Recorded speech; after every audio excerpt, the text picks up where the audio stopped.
This is the Padua Podcast Network. Running a Fever, episode 342. Holiday Stress.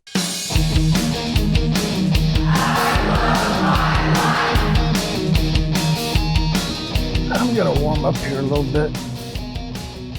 It's pretty cold out, so I don't know if warm up is the actual word you want to use, because it's not warm at all, but I can still move my body and try to get the muscles working, the circulation going, especially in that vulnerable area of my ankles and lower tendons in my leg, specifically that Achilles tendon. This always requires patience. Any kind of warm-up requires patience. I am a singer in a band, and I have to warm up before I sing, or I'll either damage my voice or I just won't be able to sing very well. But singing is a very physical thing. Your instrument is actually part of your body. Of course, other instruments require use of your hands and sometimes your feet. Drummers and organists use their feet. Guitarists also sometimes, when they're turning on effects or off. Just do a little leaning exercise here at the side of the car. And I think I'm going to get going. Probably could use some more warm-up, but it's cold. I need to get moving. 38 degrees last I checked. I have seen snow flurries, perhaps today. Can't really confirm that, but I have seen snow flurries recently.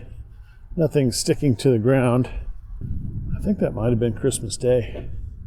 So as I'm recording this, it's December 27th, 2023, which means we're toward the end of a pretty heavy holiday season.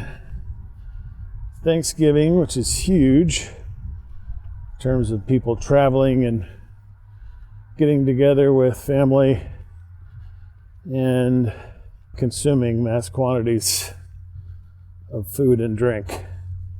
And then we have Christmas, which is, for some people it's just as busy or busier. You say you have a brother and a sister who are both divorced, so they have to do 2 Christmases each. And then you got grandparents. And I guess I was lucky or unlucky, depending on how you look at it. As a kid, we mostly just had Christmas as a small immediate family. In other words, just me and my brother and our parents. I think I'd like that better, but I think most people probably have more than that. That's okay too. But something I wanted to talk about today was holiday stress. But first, welcome to Running a Fever. This is a podcast about fitness, diet, and medicine. And I am your host, Michael Davis. My goal is to live a long, healthy, happy, active life right up to the very end. And I try to love my life enough so that I can have that long life and make the life last as long as possible. Hello. Probably got headphones, earbuds, whatever. I see tinsel on one of the trees here. Garland, actually, I think you call it. I don't know how far I get today. Of course, it's a beautiful day. Like Fayetteville, it's been dark all day, cloudy, but I'm starting to see some sun coming through those clouds. The other day, I usually get to work earlier than most folks, 6:30 in the morning, and it's dark at that time, at this time of year. And then one day, this was like right after I got back from vacation, and someone had put a 4:30 meeting on my schedule. So I was there till 5. And I got home and it was dark when I got home.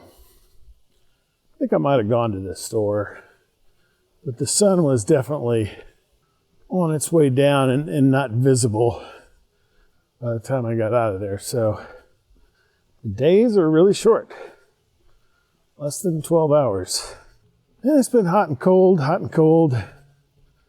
Today it's pretty cold. I think what I saw earlier is probably just dust.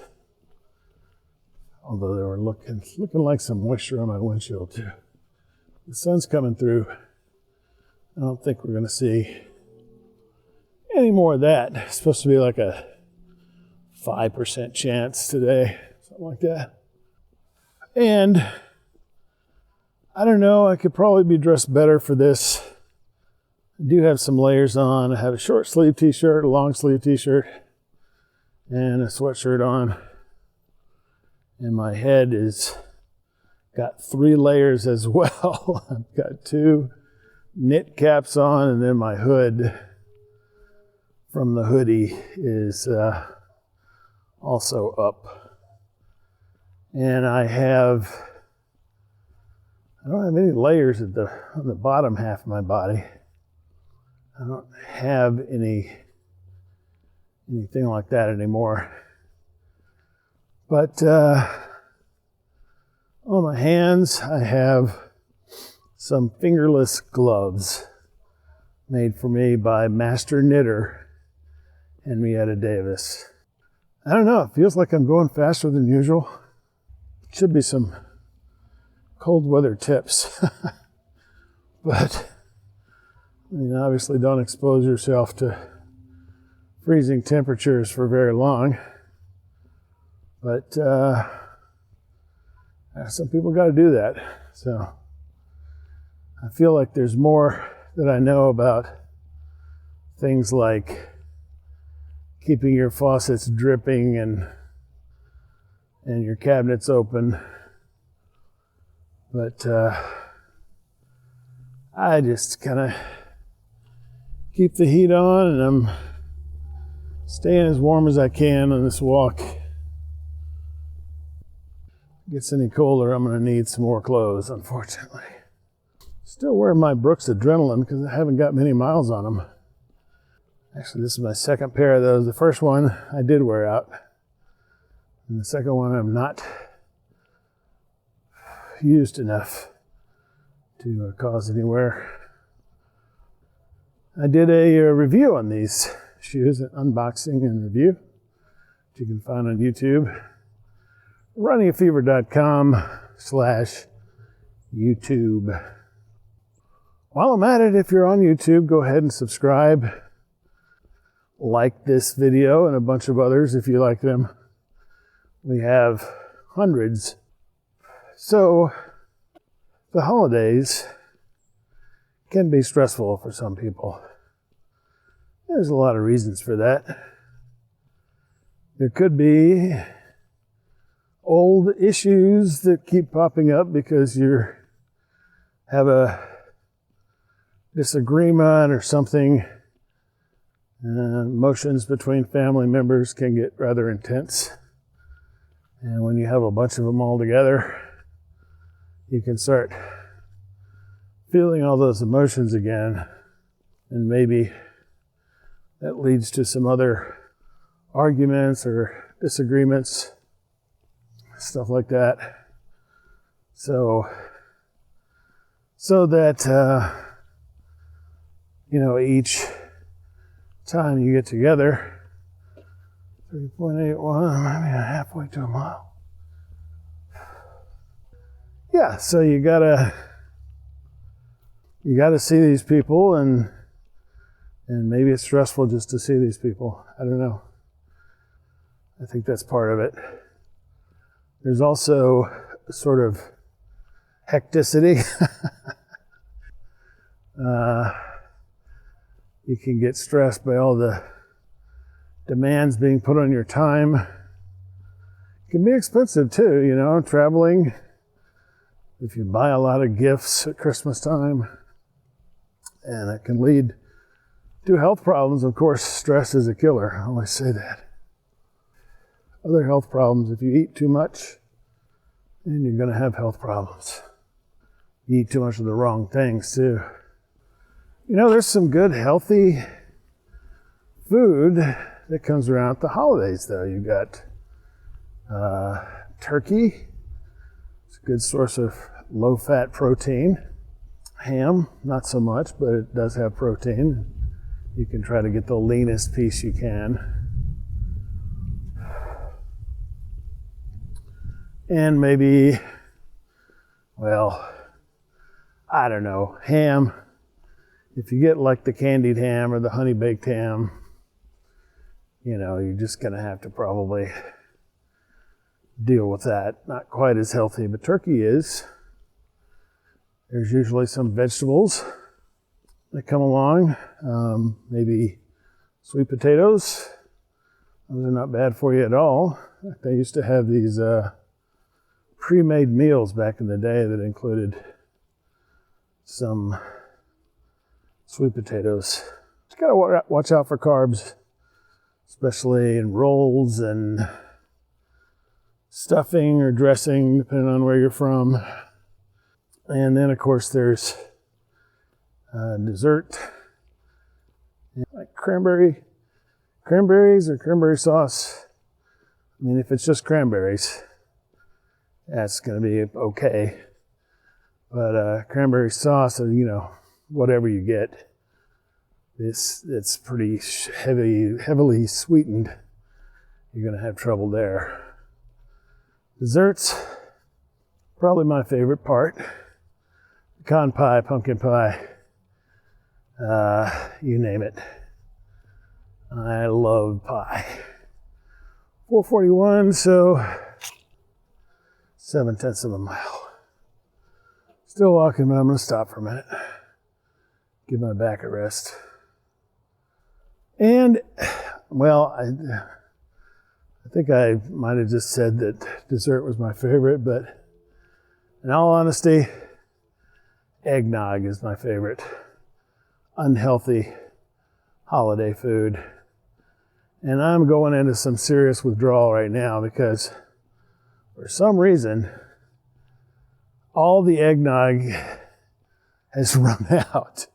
In all of Northwest Arkansas, there is no eggnog to be found.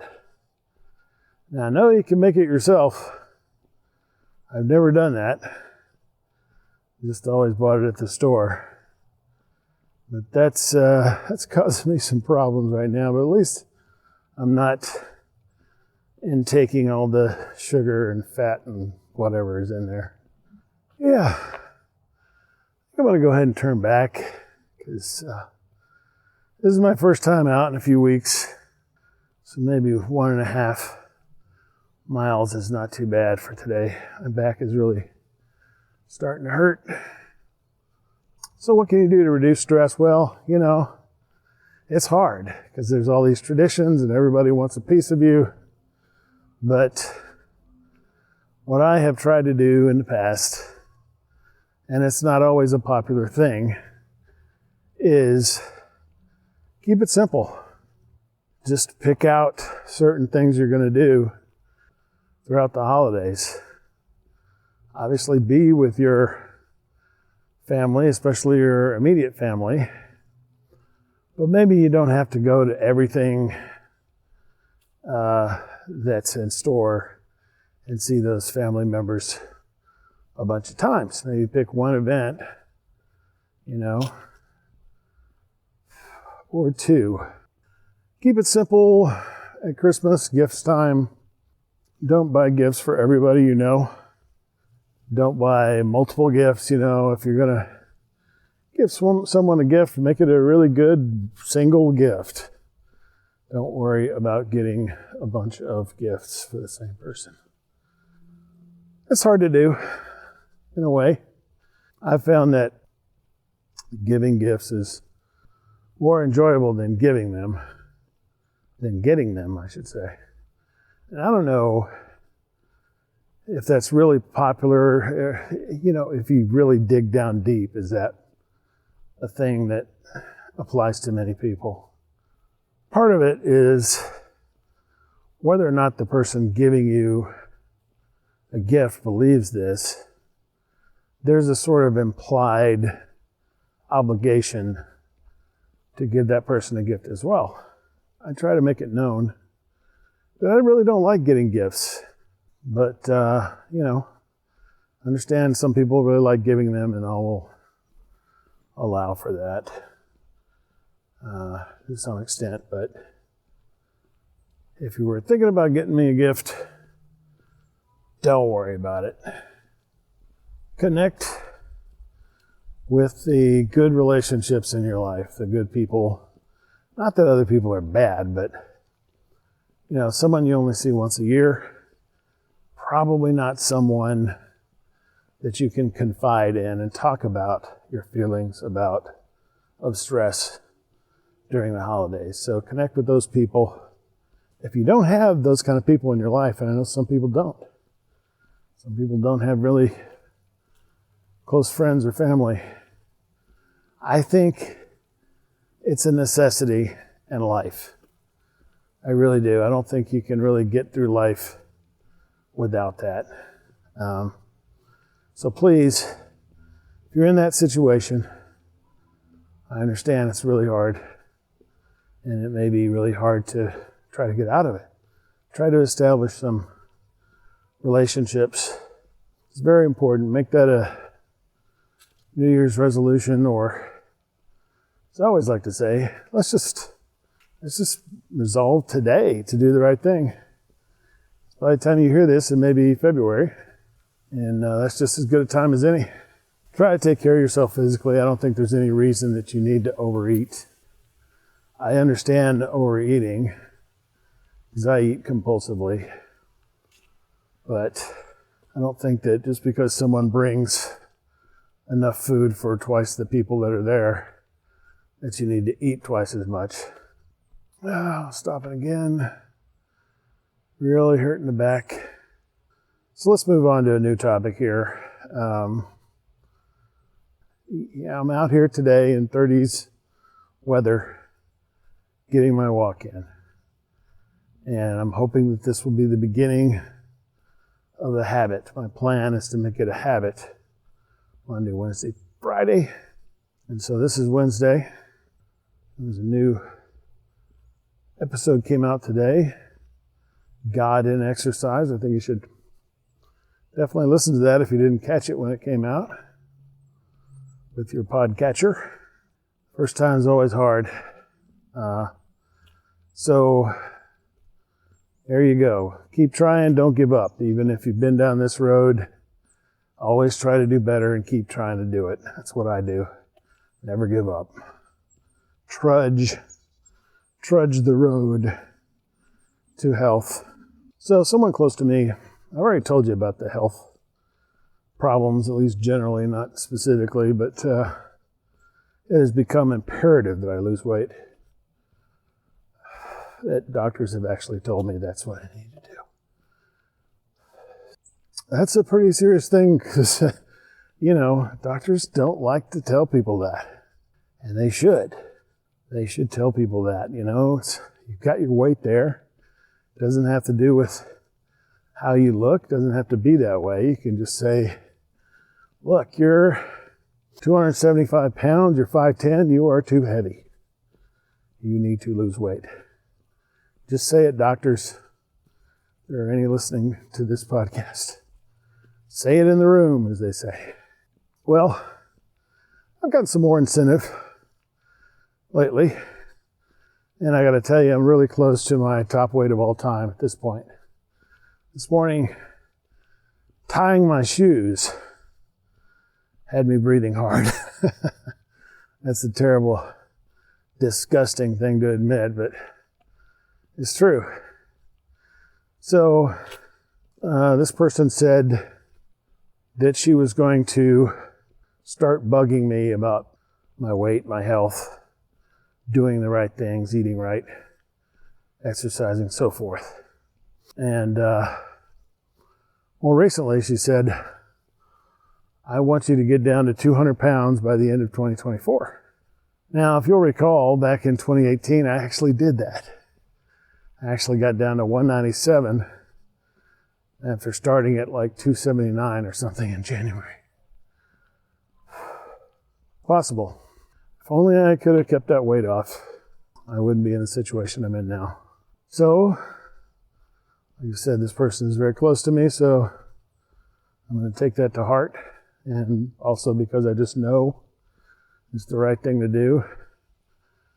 I just have to not do it the way I did it in the beginning before and not starve myself.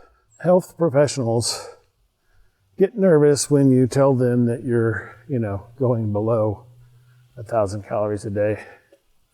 But that seems to be what it takes for me to lose weight at this activity level. Obviously, I'm going to increase my activity so that I'll have some more spare calories that I can use to eat good food. Fruit, nuts are high-calorie good food.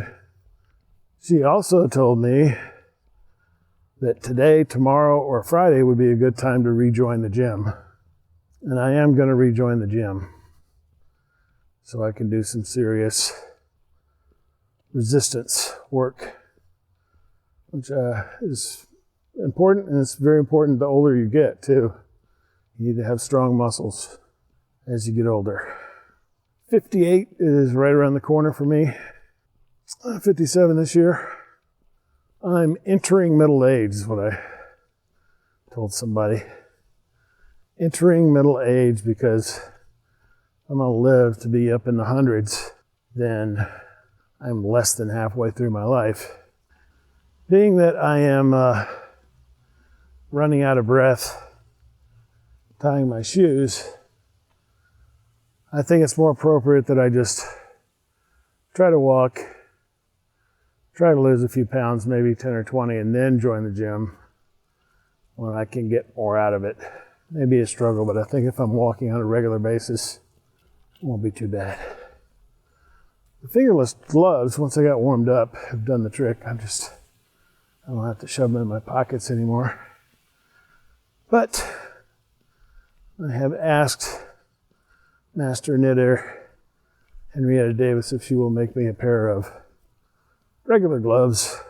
And so hopefully we'll have those out fairly soon on my walks in the cold weather. And it's honestly not that bad. I'm pretty warm now. My legs aren't really cold. And I am sweating. And I'm having to stop more often as I'm on the way back. So just an indication that my cardiovascular and muscular health have not improved due to continued overeating and inactivity. So I don't recommend those things for you. Not working for me, so probably don't work for other folks either. Well, despite the cloudiness, it's another beautiful day in Lake Fayetteville. Stark winter, leafless trees, interspersed with some evergreens like I'm walking by right now. Love the smell of pine. I'm going to make it just 0.07 of a mile to go. I can see the Running O Fever official vehicle up ahead. And things are coming to a close. Well, it's been really good to be with you again. I'll tell you that. I've been publishing podcasts, but haven't recorded one in a few weeks, so it's good to get a live one going. And actually, I think we had some pretty good topics today. We talked about holiday stress and other health challenges that occur during the holidays. And we talked about my situation, which is always an important topic, because this is a podcast that is a journey. It's a journey of my journey to better health. And so it's important to give a status check regularly or frequently so that we know where we are, so that we can better understand where we need to go and how to get there. So, as always, I say if you got the fever, keep it going. Keep that fever going, keep it burning. If you don't have it, well, it's a perfect time to catch the fever. You've heard one podcast, go listen to all 340 of them. Because that's what people with the fever do. They get all the running a fever they can. I will talk to you next time on Running a Fever.